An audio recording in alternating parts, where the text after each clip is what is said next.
আসলে আমাদের বিগত বছরের নির্বাচনগুলোতে তো মানুষ অবাধ সুষ্ঠুভাবে অংশগ্রহণ করতে পারেননি, ভোট দিতে পারেননি। যারা ভোট দিতে পেরেছেনও তারাও জানতেন যে তাদের ভোটটা আসলে কাউন্ট করবে না, ভোটের ফলাফলে তেমন কোনো প্রভাব ফেলবে না।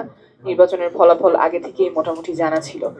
যেহেতু গণ অভ্যুত্থান পরবর্তী একটা প্রেক্ষাপটে আমরা আছি, আগামী নির্বাচন আমরা অবশ্যই প্রত্যাশা করি সেরকম হবে না, অবাধ সুষ্ঠু একটা নির্বাচন হবে।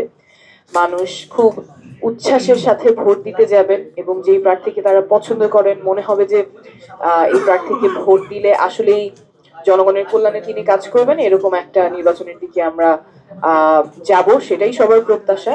এবং এই অবাধ সুষ্ঠু নির্বাচনের ক্ষেত্রে খুব গুরুত্বপূর্ণ ভূমিকা রাখবেন যারা পর্যবেক্ষক আছেন, স্থানীয় পর্যবেক্ষক সংস্থা যারা আছেন, আপনাদের ভূমিকা খুবই গুরুত্বপূর্ণ হবে। এবং বিগত বছরগুলোতে যেমন ছিল সেরকম না হয়ে আসলেই আপনারা নিরপেক্ষভাবে এই নির্বাচনটা পর্যবেক্ষণ করবেন, সেটা প্রত্যাশা থাকবে। প্রত্যাশার ক্ষেত্রে তিনটা জিনিস আমি একটু ফোকাস করতে চাই এবং আমার আশা থাকবে যে এটা আপনাদের অলরেডি পরিকল্পনায় আছে। প্রথম হচ্ছে আপনারা ইন্টিগ্রিটির সাথে পর্যবেক্ষণটা করবেন, সততার সাথে করবেন। কোনো ধরনের প্রভাব, দল মত সেসবের প্রভাব মুক্ত হয়ে শুধুমাত্র সুষ্ঠু নির্বাচনের জন্য যে পর্যবেক্ষণ করা প্রয়োজন সেই প্রিন্সিপালটা নিয়ে আপনারা কাজ করবেন। এবং 2 নাম্বার হলো যে আপনারা আপনাদের প্রেজেন্সটা প্ল্যান করবেন, শুধুমাত্র কয়েকটা কেন্দ্র কভার না করে অথবা হাই প্রোফাইল শহরের মধ্যে কেন্দ্রগুলো কভার শুধু সেই জায়গায় ফোকাস না করে সব জায়গায় বা প্রত্যন্ত অঞ্চল যেখানে হয়তো ভায়োলেন্স বেশি হতে পারে অথবা ইরেগুলারিটিস বেশি হতে পারে, সেখানেও যাতে আপনাদের প্রেজেন্স থাকে সেটা আপনারা প্ল্যান করবেন, যেহেতু আপনারা অনেকগুলো সংস্থা এখানে একসাথে আছেন।